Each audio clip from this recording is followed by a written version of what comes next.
राजकुमार सिंह। मैं आज जीएसटी के बहुत ही इंपॉर्टेंट टॉपिक ई इनवॉइस के बारे में बात करने जा रहा हूँ। आप लोगों में से कईयों ने ई इनवॉइस के बारे में सुना होगा।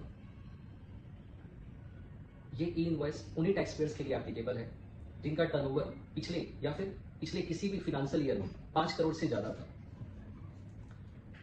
टैक्स पेयर्स को आईआरपी पोर्टल पे पहले रजिस्टर्ड होना होता है और फिर उनके B2B special economic zone, deemed export category या फिर एक्सपोर्ट कैटेगरी के अगर कस्टमर होते हैं तो उनके जो भी वो invoice, debit note, credit note during the month या ड्यूरिंग द पीरियड वो जनरेट कर रहे हैं, अपने कस्टमर को इशू करके दे रहे हैं, उन्हीं का उनको ई इनवॉइस जनरेट करना है। ये ई इनवॉइस जनरेट होता है आईआरपी पोर्टल से।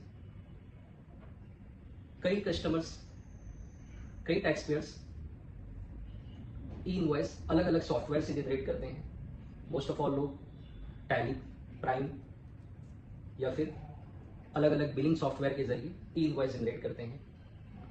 और कुछ एक ऐसे भी क्लाइंट्स हैं, कुछ एक ऐसे भी टैक्स पेयर्स हैं जिनका अलग से कोई बिलिंग सॉफ्टवेयर नहीं होता है, तो वो लोग ई इनवॉइस के पोर्टल में वहां पे एक GEPP टूल्स बोल के फ्री यूटिलिटी दिया गया है, उनके जरिए वो लोग ई इनवॉइस जनरेट कर सकते हैं। अब कई जनों को ये समस्या होता है कि भाई जब हम इनवॉइस दे रहे हैं अपने कस्टमर को, इसका पैसा भी हम जमा कर रहे हैं सरकार के खाते में, तो फिर हम ई इनवॉइस का कंप्लायंस अलग से क्यों करें, और अगर ना करें तो इसका क्या दिक्कत होगा वो।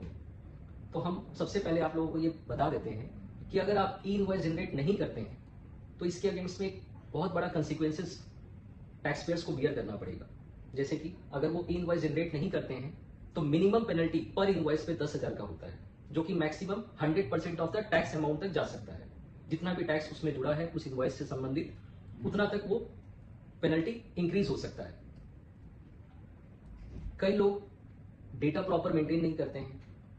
कई ऐसे टैक्स पेयर्स होते हैं जो डेटा प्रॉपर मेंटेन नहीं करते हैं।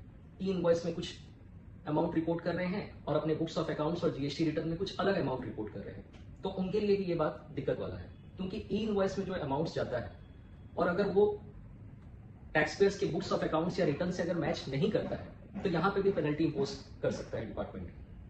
पर इनवॉइस 25,000 का पेनल्टी यहाँ पे बियर करना पड़ेगा टैक्स पेयर्स को। अगर कोई इनवॉइस में गलती अगर हो जाता है तो टैक्स पेयर चाहे तो 24 घंटे के अंदर ई इनवॉइस को कैंसिल कर सकता है। मॉडिफाई करने का अभी भी कोई दूसरा उपाय नहीं दिया गया है जीएसटी पोर्टल में, ई इनवॉइस पोर्टल में। इसके अलावा ई इनवॉइस जनरेट करने का जो टाइम लिमिट रखा गया है एज पर द लॉ, वो 7 डेज का है।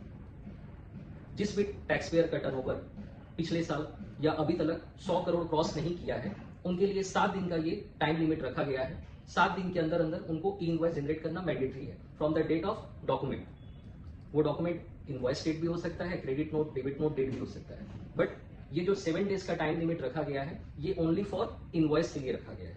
और जो टैक्स पेयर 100 करोड़ से ज्यादा टर्नओवर इंक्रीज कर चुके हैं पिछले किसी भी फिनेंशियल ईयर में, उनके लिए ये टाइम लिमिट 30 डेज का रखा गया है इंस्टेड ऑफ 7 डेज। और ये सभी डॉक्यूमेंट्स के लिए है, चाहे वो इनवॉइस हो, डेबिट नोट हो या फिर क्रेडिट नोट हो।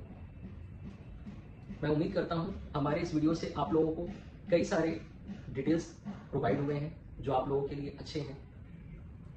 और अच्छी जानकारी के लिए आप हमारे इस चैनल को लाइक और अच्छे अच्छे कमेंट्स करते रहिए। और लेटेस्ट अपडेट्स पाने के लिए हमारे चैनल्स रेडी अकाउंटेंट को यूट्यूब, फेसबुक, लिंक्डइन और जितने भी सोशल मीडिया पे हम लोग हैं वहां पे सब्सक्राइब करिएगा।